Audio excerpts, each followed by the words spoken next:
Good morning, ladies and gentlemen. How are you guys doing this morning? Amazing. Perfect. I am super pumped to invite and also welcome everybody to join us here at the Converge stage on day one of Switch 2025. So every single day we will be exploring a different theme, and to kickstart the first day, the theme for today is called Industry. So we will be tackling the latest innovations in specific deep tech industries. So the panel and presentations you'll witness today will deep dive into how technology is not just augmenting, but fundamentally transforming specific sectors. So our first session is going to be a fantastic example of the kind of cross-sector innovation we're here to celebrate. So we're going to take to the skies and delve into a world that is critical as it is complex, and that's air traffic management. So titled, Navigating the Future of Air Traffic Management, Startups, Talent, and Industry Collaboration. This panel is hosted by Thales Air Lab, and they will be showcasing how frontier technologies such as blockchain and advanced weather forecasting are being integrated into this mission-critical domain. So, ladies and gentlemen, I'm going to be inviting the moderator up on stage, so please join me and put your hands together for Tan Yen Guan, Chief of Air Traffic Management Domain for the International Center for Aviation Innovation.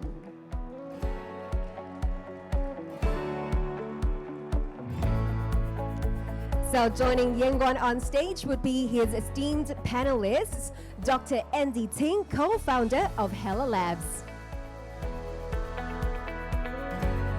Esti Hara, Head of Strategic and Ecosystem Partnerships from Airlab. Nicholas Hong, Managing Director of Starbus Aerospace and Defense. And we have Tay Jianming, co-founder and CXO of Accumulus. I'm going to hand the time over to Yen Guan. Enjoy your discussion, and I hope that you will find it fruitful.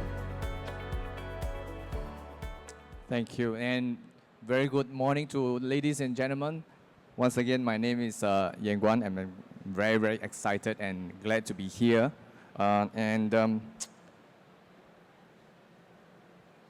Before we start, I think for those who may not be familiar with air traffic management, today our session time is on navigating the future of air traffic management, startups, talent, and industry collaboration.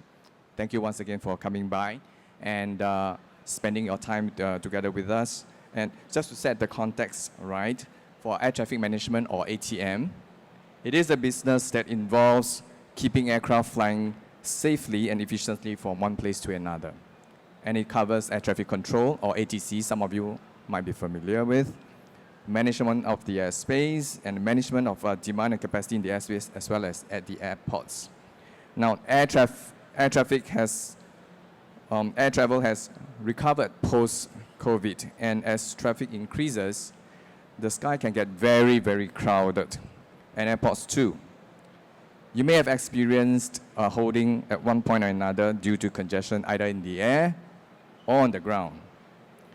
Now, aside from technologies used by ATC, such as radars, or space-based technologies, acronyms like ADS-B, VHF radio or data link communications between controller and pilots.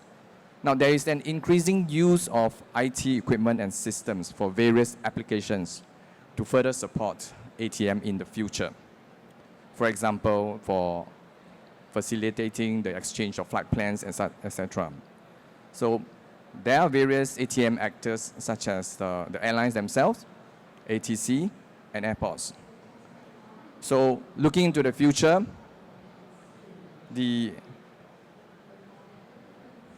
ATM challenges are mounting, and while keeping the sky safe, there is the expectation that more flights can be accommodated as travel demand goes up, and that flights can operate more efficiently and in a sustainable manner.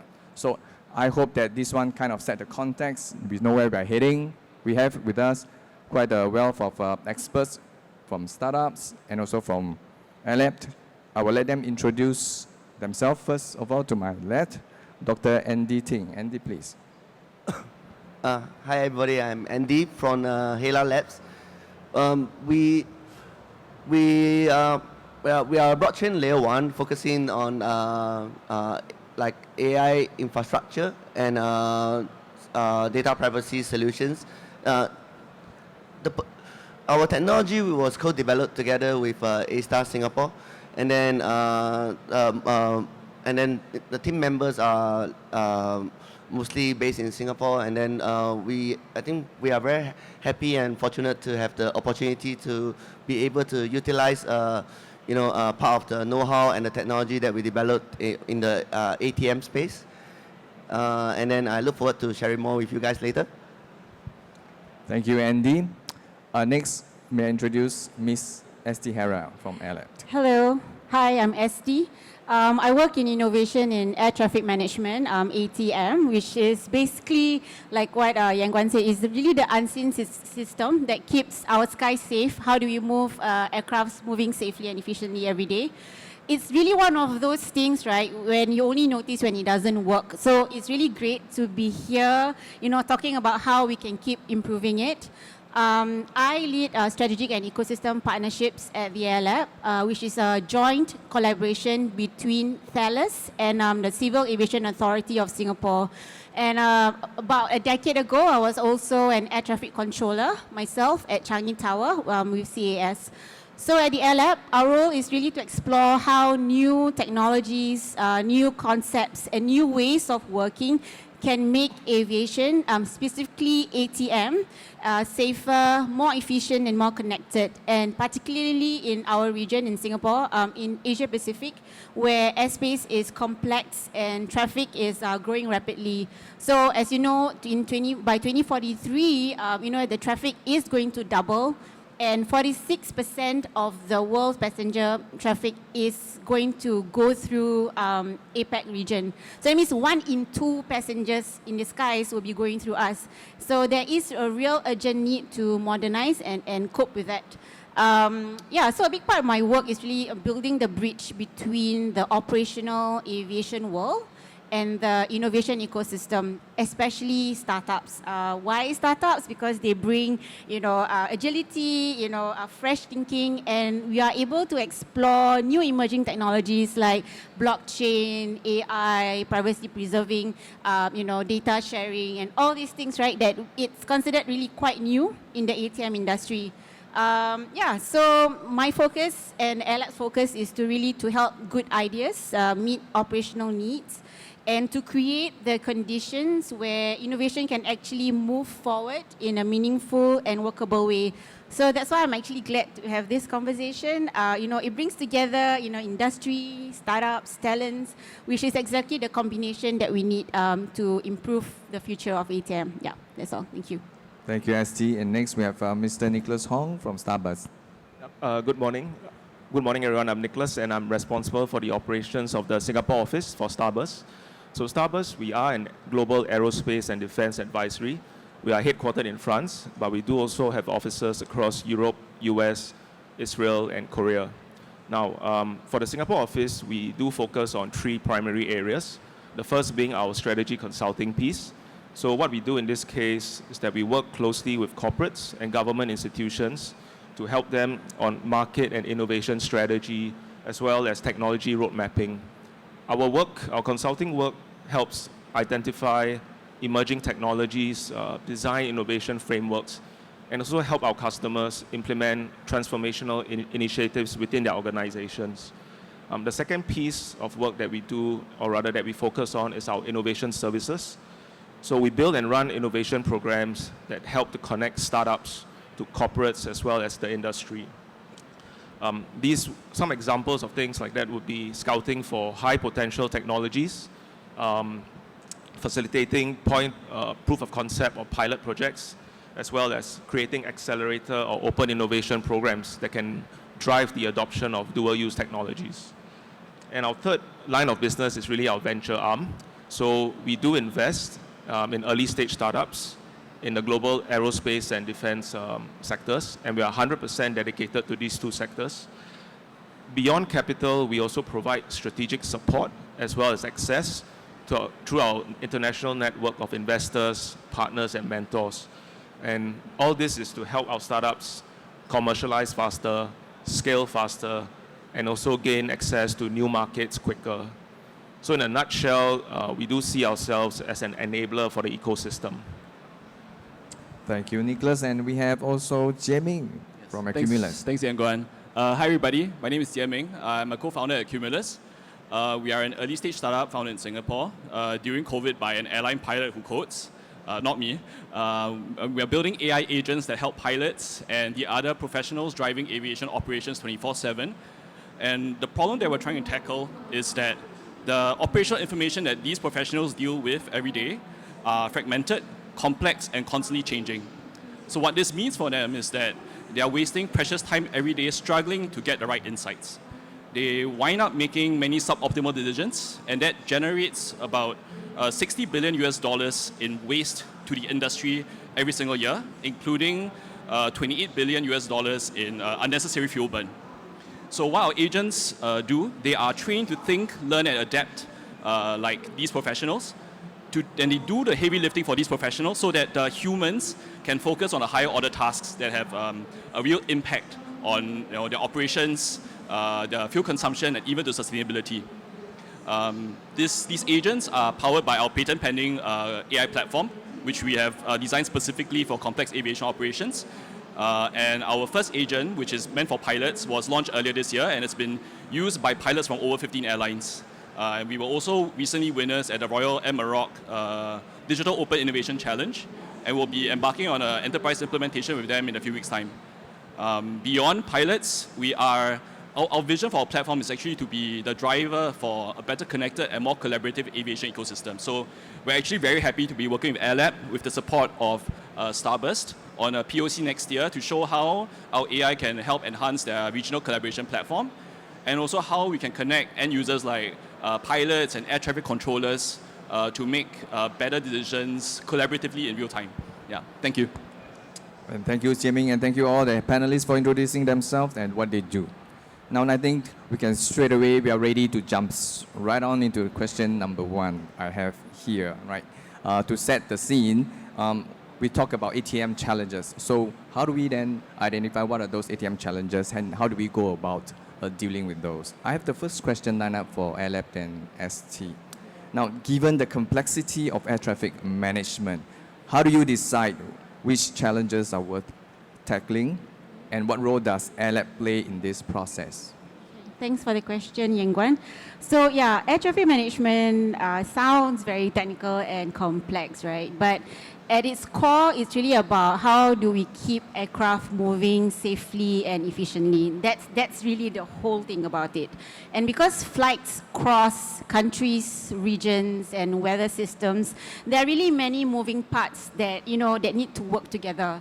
So at the Air Lab, the way we decide to what challenges to tackle is to really start with the real operational issues that the people managing our skies themselves face every day. So we speak directly with the end users, the air traffic controllers, the engineers, the ANSPs. You hear this acronym a lot when you talk to someone from the ATM space. Air Navigation Service Providers means, ANSP stands for Air Navigation Service Providers. So like for Singapore, that would be our Civil Aviation Authority of Singapore.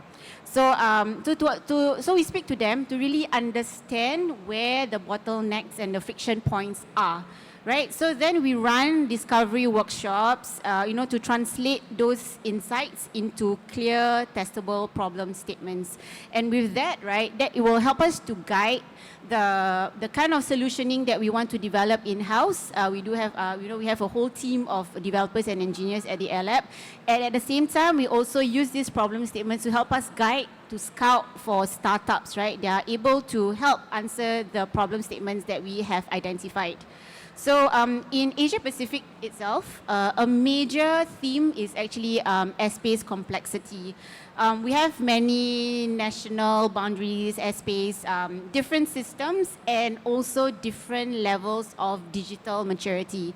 So, and because everything is connected in the sky, disruption in one place can quickly affect the entire region. So, picture it this way. I'm not too sure whether all of you are familiar with ATM, so I'm just going to try to put an analogy to it. So, you think of an airspace like a shared highway system where, but with no traffic lights and everything is going at 900 kilometers an hour, okay? So if one lane just happens to slow down, you know that it will affect everything else, right? The rest of those cars at the back.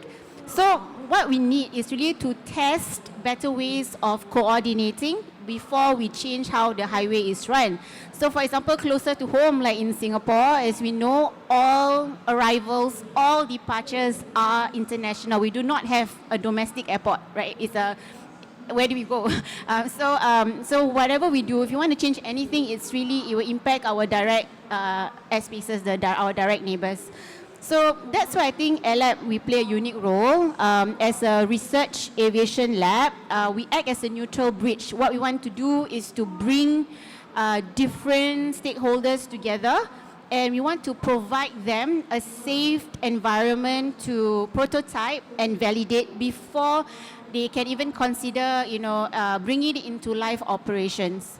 So, for example, we at the AirLab, we have developed this regional collaboration platform. I'm going to call it RCP, which is essentially a digital sandbox. It's a platform where ATM stakeholders can define, they can test, and they can then refine new concepts of operations. Standards of working, where they can test first and see how these new standards that might be implemented in 5-10 years' time can affect their operations. So this essentially, and they can do this without any operational risk. So what we have done at RCP is essentially, it's like a digital twin, I would say, where you can get like an exact live picture of what is live traffic is being fed, what we call through the secure data bridge. So it's essentially a vacuum. So when you do any iteration, any testing, it won't affect safety. And the last thing you want is to touch, live operations. So that's what we do at the AirLab. So yeah, so we really prioritize challenges that are real, they are regionally meaningful at the AirLab, and we can serve as the neutral bridge to help the whole ecosystem to move forward together. Yeah. Thank you. Thank you, ST. And I understand, Nicholas, we have some things to add. Yeah, I thought I might chime in here also just to talk a little bit about our partnership with AirLab. In this case, we work quite closely with AirLab to identify some of the use cases and problem statements. And this is usually done through a series of workshops and interviews, not just with AirLab product owners, but also with stakeholders in the ATM ecosystem. What we then do is that we do a global scout for technologies that then align or are best fit with the use cases that we've identified. And this usually includes filtering through hundreds of startups to find which ones can be applied to the current use cases. Now, I have to say that we don't just scout for technologies within the ATM space because there are just very few startups in that space. So over the course of 1 year, we've had to scout for startups outside the space, especially in other sectors where we can find similar applications. Thank you, Nicholas. And I pick up a few keywords we hear from these panelists, things such as very fragmented airspace. And in case you are not familiar, there are actually airways in the air that cut across, like a cobweb. And imagine that traffic just keeps on growing. There will come a time it becomes very highly challenging for us to manage it. And words like collaboration and even a platform like digital twin to facilitate the kind of experimentation that we would wish to do, not just by ourselves, but across the region. Now, and we hear that actually there is a lot of opportunities and for startups to play their role. I'm going to turn my question next to number 2, right? The case for startups then. Agility, speed, and focus. For this one, I will turn to Andy, Hala Labs, and ask you, why are startups uniquely positioned to help solve the ATM industry's most pressing challenges? I think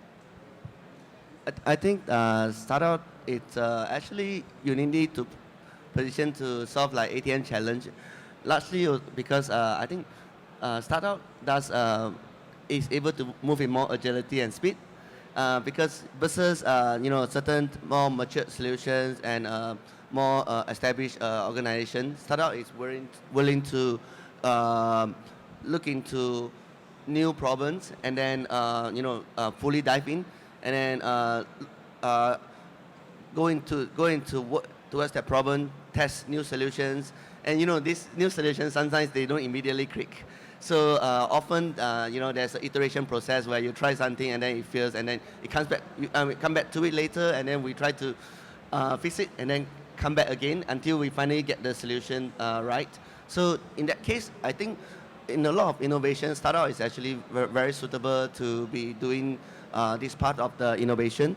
Like I think even in our in the POC that we were working together on ATM, we had regular meetings and then every time we come up with like a solution, a work plan for the next 10 days or next 2 weeks, and then we do that and then we come back. Along the way there's a lot of communication and reiteration, so I think those things are where innovation happens. And then other than that, right, is that sometimes when startup is because they are coming in from the outside in perspective, which means that they see things outside, because in many cases innovation happens also in a horizontal manner, like they are like a cross disciplinary innovation. So startup when they see other solutions used in other sectors, other areas, they may be able to propose to bring those solutions into the ATM space as well. Like for example, for us, right, when we are looking into data privacy and data sharing solutions, actually one of the first industry that we were looking at to put it in was the motor industry, which is to do like data sharing between different car rental companies. But it was just that car rental companies is the industry is very fragmented. There isn't like like an organization like Starburst or Air Labs to actually orchestrate the whole thing in an organized way. So it was harder to do it there. So we were then able to bring this solution to the ATM space. Yeah. Thank you very much, Andy. And yeah, indeed, I'm actually very comforted to hear what Andy says, that in the ATM space we actually have things like the ALAT and even RCP to help us bring together or facilitate experimentation together across and with various stakeholders. I think we might not be able to see that across the various industries and sectors. That's a good thing. And but we all know that, and of course I would have to echo the agility that we can see, right, from developments by startups instead of the niche, the big guns I call them. I myself in the ATM industry for like decades now, when we ask for a change, the fastest you can get is like 3 years down the road. It's that bad, right? Now with that, we know that a lot anchors on the people. So I'm going to turn my attentions to the talent pipeline and from the startup perspective. I'm going to ask Jieming, right? What are the biggest challenges and opportunities startups face in hiring for aviation tech? Yeah. So, yeah, as an early stage startup, I think we've got a couple of challenges. The first challenge is really, well, ideally we would like to have people with who have both domain and technical expertise, right? Because of what we do, and it's pretty specific and niche. But the challenge is it's just really very hard to find these people. It's kind of the flip side of like what gives us an advantage. Because like in my co-founder, we've got somebody who has frontline and management experience in aviation operations, who's also a full stack and AI ML developer. But there is no pipeline for this. It's a pathway he built himself, right? He studied in his own time. He developed himself during his own time to really develop this set of skills, because to him there were these problems he knew he could solve, but he had to learn how to solve them. And it's very hard for us to find people like him out there, right? But that also gives us an advantage. And then if we kind of look out to, let's say, the existing, like there's a large aviation software industry, right? The big guns, as you put it. Then we've got two problems. One, of course, is they're really expensive if you want to hire someone with experience. The other, of course, is that I think, as you mentioned just now, change takes 2 years. Change to them looks like 3 years, right? So for us, if we want to move lean and move fast as a startup, they're not necessarily the best fit for us. So what we look at instead is we try to find this blend or achieve this blend at a team level instead. So when we look at technical and product candidates, we look at the problems they have tackled before, the solutions they have built before, and we try to see if we can find something that's relevant to what we're doing, because we think it help us get them up to speed faster if we can relate what we're trying to do with what they've done before.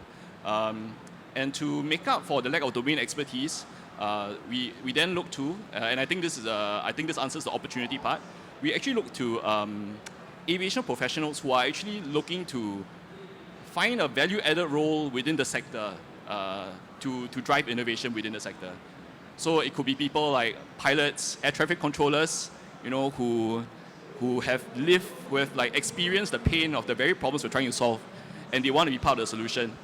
And so it's a very nice and exciting idea to think about, having them work in tandem with the technical and product experts. It's kind of like trying to achieve yin and yang, having a very harmonious balance to drive change in the sector. So that's really where we see ourselves. Yeah.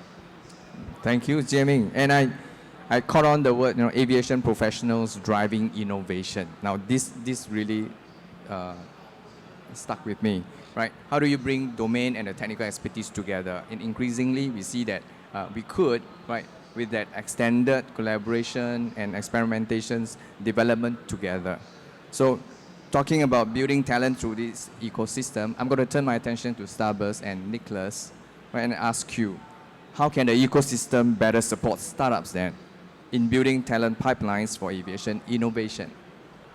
Yeah, I think this is a challenge that we're seeing not just in innovation, in aviation, but also in other traditional industries like manufacturing, built environment, food, and even retail, right? It's becoming increasingly difficult to hire talent, especially for startups. For startups themselves, the entire problem is amplified. They are what I would term as double marginalized. They are small in scale and also perceived as very risky. And it makes it a lot more difficult for them to compete for talent. So what we want to do more of is to try to foster more collaboration between industry and academia, and also support alternative pathways for both aviation and non-aviation personnel in the sector. I think from a very macro perspective, agencies like CAS have been making a lot of headway in this area. They've been making a lot of strides, right?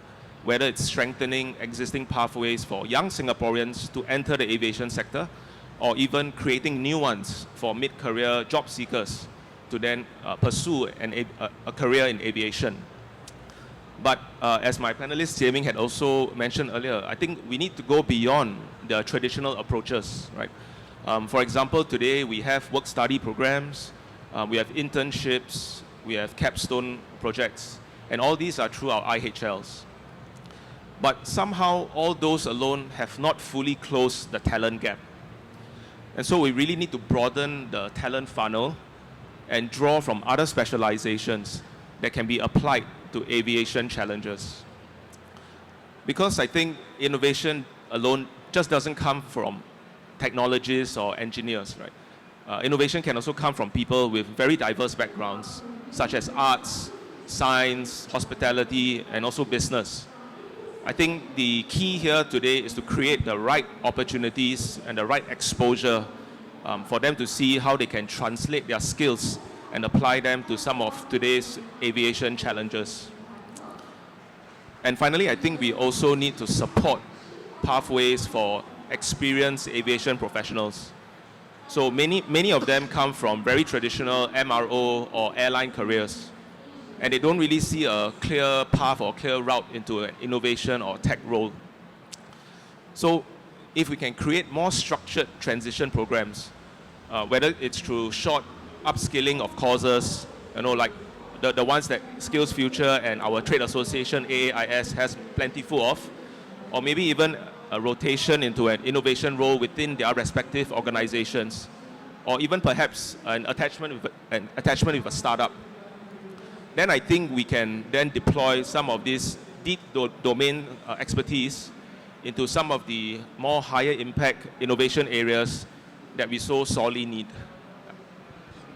Thank you, Nicholas. And well, points well taken. And we earlier on, I remember Andy also mentioned about sometimes perspective from the outside can help also solve certain domain, right? Being trapped in a domain, we might be blinded or blindsided by some of the things that it's not obvious to us.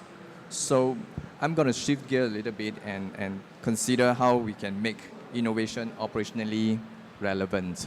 Now, we do know that with the proliferation of efforts, if they are on their own and with little to no collaboration, there is a risk that we may be producing things that are not relevant over time. So maybe now I turn to STE or AirLab on this question. How does AirLab ensure that startup innovations are aligned with the needs of air traffic management users? Okay, thanks. And I think it's a really important question because a domain like air traffic management, innovation isn't just about whether a technology works. It's about whether it makes sense in a real operational context. So a lot of the startups we work with, for example, like Hella Labs, they are not traditionally from this domain, right? So, they, like I said, they come from blockchain, like AI, like fintech stuff, right? So there is a real challenge. It's trying to, honestly, to find an ATM startup, it's like finding a needle in a haystack. It is difficult. So, that's why we leverage on Starburst to help us to really try to convince, startups like Hella Labs, why don't you try ATM as a potential addressable market? It is a real market out there. But the very fact that they are not part of us, that's actually a strength because they bring fresh thinking and new approaches. But at the end of the day, ATM is still a highly safety critical environment with its own constraints, rhythms, and human factors. So the key is really to how do we help both sides understand each other. So at the LLab, we always take a user-first and operationally informed approach. So from the very beginning, like I said, for all in terms of like creation of the problem statement, selection of startups, even like when we want to move on with a use case of solutioning, we always have the controllers and the engineers and the ANSPs with us. So the people who actually understand what it's like to manage airspace in real time. So they help shape the problem framing and identify what really matters for usability and safety. So we then create, structured spaces where startups and operational users can work together, not in live operations, but in a safe control environment. Like I mentioned, our RCP, which is like a sandbox, a digital sandbox. So, they can do like simulation, scenario-based evaluation, and they can, do iterative prototypes there. Because AirLab works up to a level of technology readiness level 6, right? The goal is really not deployment. It's to learn, it's to validate, and to mature concepts meaningfully. So not just startups, like for example, I do work with, like research institutes where they have research that's up to TRL 2, TRL 3. So our role is to really, how do we then translate it, their research into, a live environment and ensuring that it is usable at the end of the day. So the outcome is we care about, it's not just about technological feasibility, but it's whether the solution is practical, it's intuitive, and fits how people actually work in the real world. Because as a former air traffic controller myself, I really hate it if they were to add one more screen for me to look at, and then I'll be like, okay, what do I do with it? It has to integrate to the way I currently work, and it's supposed to help me. So that's what we focus on at the AirLab itself. So yeah, in short, startups really, you guys bring the art of the possible. Where we come from and we talk to the end users, they bring the reality of today. And what we hope we can do is that we can make these two to stick together and ensure that progress can be made in a meaningful way. So, yeah. Thank you, ST. And I remember this saying, needs or operational needs is the mother of all invention. Yeah. We understand the need, it can drive us into creating something that can help us address this need, right? Okay, with that, and we also heard that, you really need that collaboration around us for it to work. It's not just about technology, some geniuses on their own to think of the creation, but it's through collaboration and cooperation that can really produce something that's wonderful. So I would like to hear stories from the field, what makes collaboration work. I'm going to turn to Andy, right? Can you share perhaps a success story from a startup corporate partnership in ATM? What made it work? I think our recent experience with Air Labs, it's a good example. One good thing was that in the very early days, between our team and Air Labs, we fixed the so-called non-negotiables, like the things that should be done to solve the problem, and those things became the core focus of the team.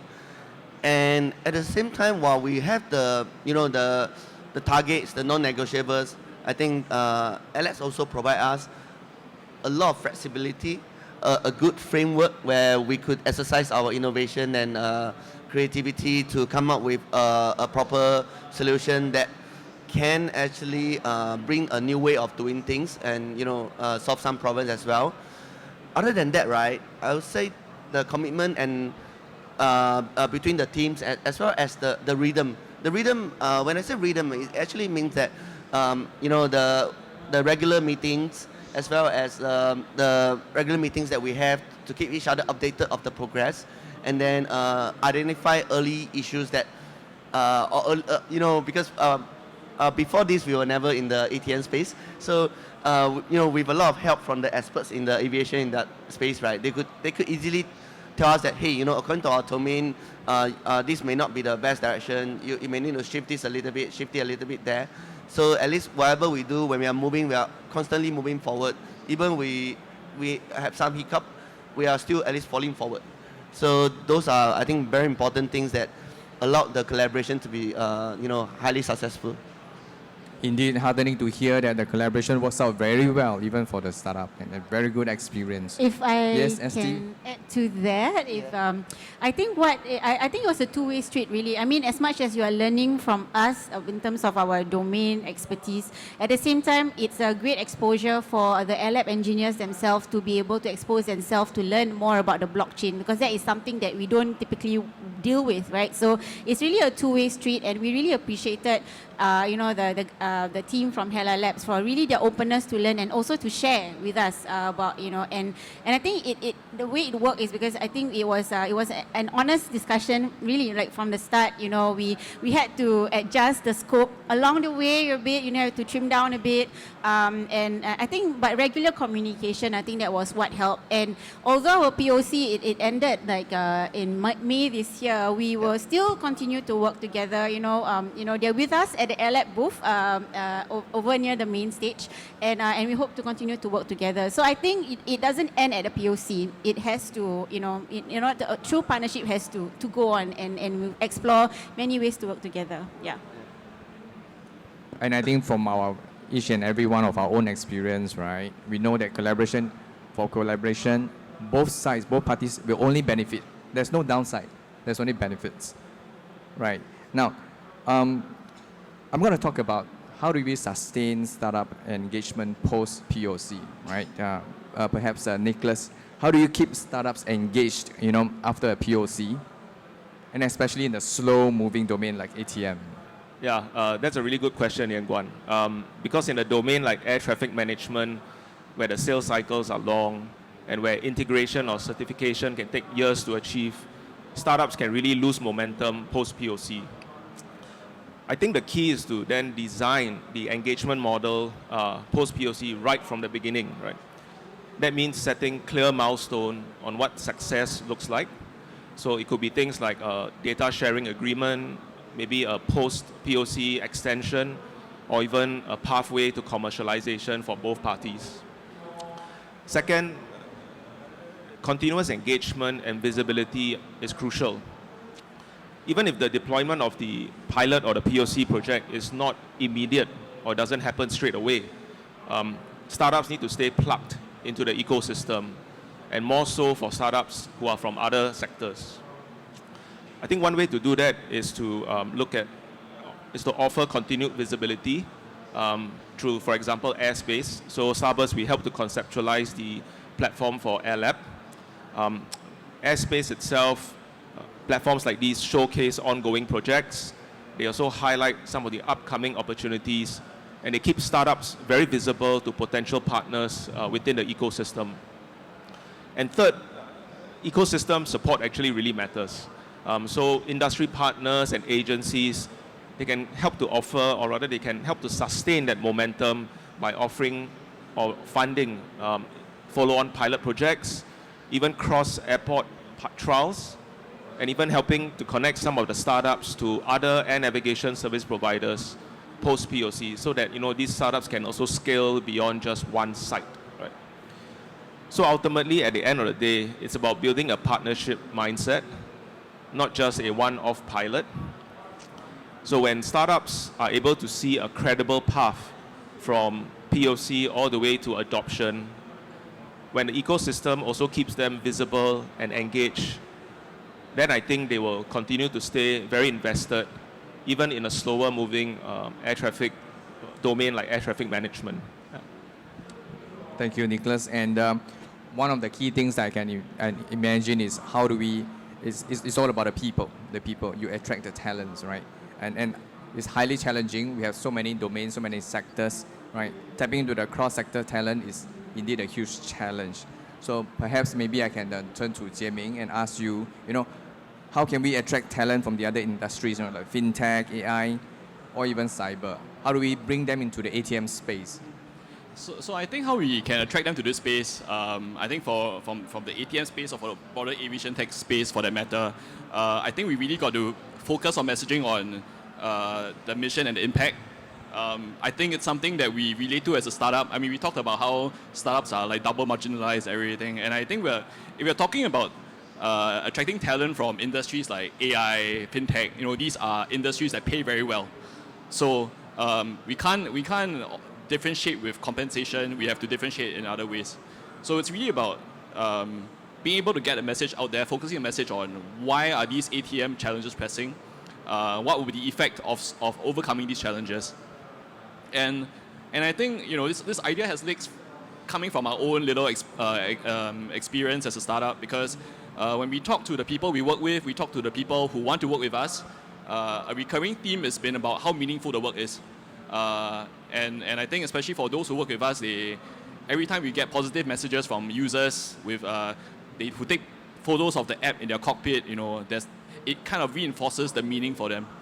And I think for us, especially in Singapore, with everybody very familiar with Singapore's status as an air hub, I think the sell is relatively easier as well, because I think most people instinctively recognize this as an important industry. I think what perhaps they may not realize as much is really what goes into air traffic management. Because maybe they will think that to be air traffic management equals air traffic controller. They don't really know what are the roles they can play. So they may not see that, they may not realize that the skills they have, the talents that they have, may be applied to help solve problems in this space. So some of the things Nicholas has talked about, I think in terms of how do we get the message out there or increase the exposure to these things, I will echo those as well. So I think it's really kind of focusing the message and getting it out through as many channels as possible. Yeah. Thank you, Jie-Ming, and I fully agree with you, right? By the way, I'm an air traffic controller myself, so yeah, ATM space, right, is more than just ATC. Yeah, it's more than ATC. Now, I can imagine we're talking about aviation professionals, but what do you mean? It's quite a generic name and generic term. I can imagine that if peering into the future, there could be a new title, a new kind of designation that can describe this kind of technocrats, the specialists that we're talking about. For example, I recall it was in the past, there's nobody heard of the term data scientist. Yeah, but of late, I myself, I've had a department with a data scientist, right? And the kind of a knowledge and the skill set that they carry themselves is pretty niche, specialized, but highly valuable. In fact, in all businesses, right? I can imagine that we could do something to the ATM industry and the space. That'd be wonderful. And yes, Jie-Ming, you have something to add. Yeah, no, because there was a recent jobs transformation report that was published by CAS and WSG, right? So there was like a kind of allusion to a future kind of jobs that is kind of like related to increased investment in AI and digitalization. But it's not really fully fleshed out yet. So I think that's something we could also look at in the future as well. Like fleshing out what these jobs may look like. Yeah. Okay, thank you very much. Now, I think we have a little bit of time for one last question. Maybe I can squeeze in this one. Thinking about how can we scale innovation across the region. We talk about the people, we talk about platform, structure. Maybe to ST, why is cross-border and regional collaboration in ATM so important? What's the role of AirLab in doing this? Okay, cross-border. Okay, so thanks for the question, and I think this is a great one to close on, because as you all know, air traffic doesn't stop at national borders. So when a flight crosses from one country's airspace to another, the systems, procedures, and even technologies that support it have to work together seamlessly. So the challenge we're trying to solve is really whether it's weather disruption, traffic flow, data sharing, almost never confined to a single, FIR or state. Weather in KL definitely impacts Singapore because, for flights going to Singapore means that chances are they will be delayed, right? Or flights cannot fly into KL, so then they will be delayed on ground in Changi. So that's how, it's important it is. So that's why regional collaboration is critical. ATM innovation only makes sense if you can operate across boundaries, not just within them. So we try to make our collaboration possible in practical ways. We provide, again, like I said, shared test beds, that RCP, the digital platform, proof of concept environments where the different ANSPs and partners can evaluate ideas together before it's scaling or going to live operations. As what Nicholas said, we have the airspace platform, which is essentially it's like a website. I would say it's a repository of all the validated solutions that have been validated by AirLabs and potentially other partners as well. Where then we can then get the startups to share their solutions to the ecosystem, and that's something that we want to promote to the ATM ecosystem. That means they do not have to develop the solutions that they're looking for in-house. There's already available out there. So how do we bring it closer to them? And we hope that will help to scale innovation faster in the region. So yeah, I think ATM, in short, it can't be done in isolation. It has to be regional by design and collaborative in nature, and hopefully, it'll be faster lah. Yeah, sorry. Thank you, ST. And with that, thank you very much for your insights and your inputs. If I could just quickly wrap this up, what we hear from the talk today, the discussions and the various inputs from the experts and the panelists, that innovations, I hear we need structure, we need partnerships, and of course, most important in my view, we need the people, right? ATM innovation succeeds through shared ownership. So everybody must feel that they are part of something that's important and that's meaningful. So with that, I would like to thank the panelists. Thank you, the audience. Ladies and gentlemen, you may want to engage the panelists for post-panel discussions and engagements. With that, may I ask that you may give a round of applause to our panelists. Thank you very much. Thank you, Yang Guan. Thank you. Thank you. Thank you so much, Ian Guan, for moderating such a fantastic panel. And thank you so much, panelists. That was such a great way to kickstart the Converge stage at Switch 2025. Well, good morning once again, ladies and gentlemen. If I didn't catch you early on, welcome to the Converge stage. Now, throughout we will be having content through panel discussions and presentations on stage, and each day will have a different theme. Well, the theme for day one is called Industry. So coming up later at 12 p.m., which is just about 10 minutes from now, we will be hearing from Singapore Tourism Board in their segment titled Beyond the Horizon, Scouting the Next Wave of Tourism Innovation. So of course, we warmly welcome you to join us and stay on for the next session. And in the meantime, if you want to go grab a coffee, feel free to do so. And I'll see you shortly.